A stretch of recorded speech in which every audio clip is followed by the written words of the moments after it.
بسم الله الرحمن الرحيم، والصلاة والسلام على أشرف المرسلين. مرحبا بكم حبيباتي الغاليين، مرحبا بكم. كامل نورتوا القناة. نتمنى تدعموني بالاشتراك وبالتشجيع تاعكم.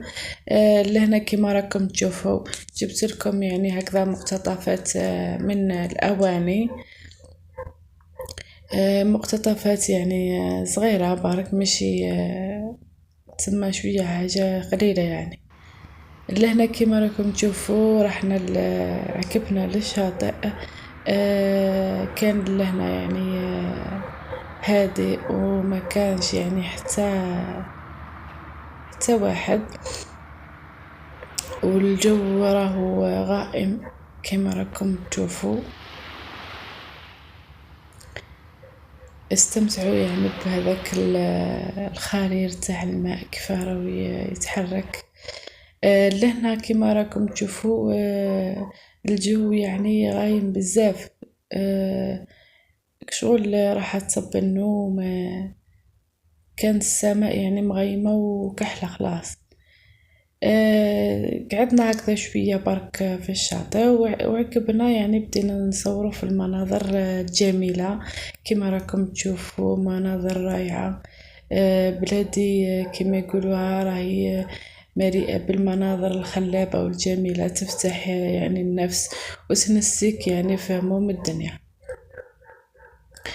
لهنا راني يعني فوق جبل ونحاول يعني نقرب لكم باش تشوفوا كامل يعني المناظر، يعني كامل بلايص تشوفوهم تسمى بالتدقيق. لهنا كما راكم تشوفوا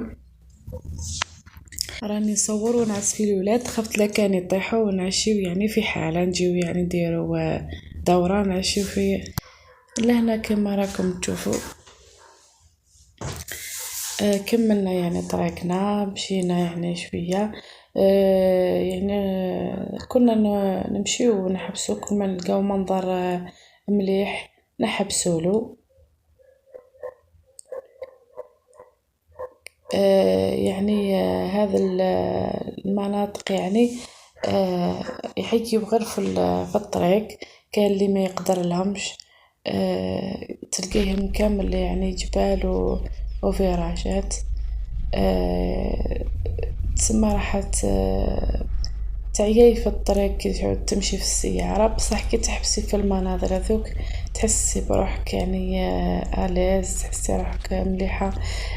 كاع الهموم والضغوطات تاع الدنيا كامل تنسايها. اتمنى عجبكم الفيديو تاع اليوم وما تنساونيش بالاشتراك.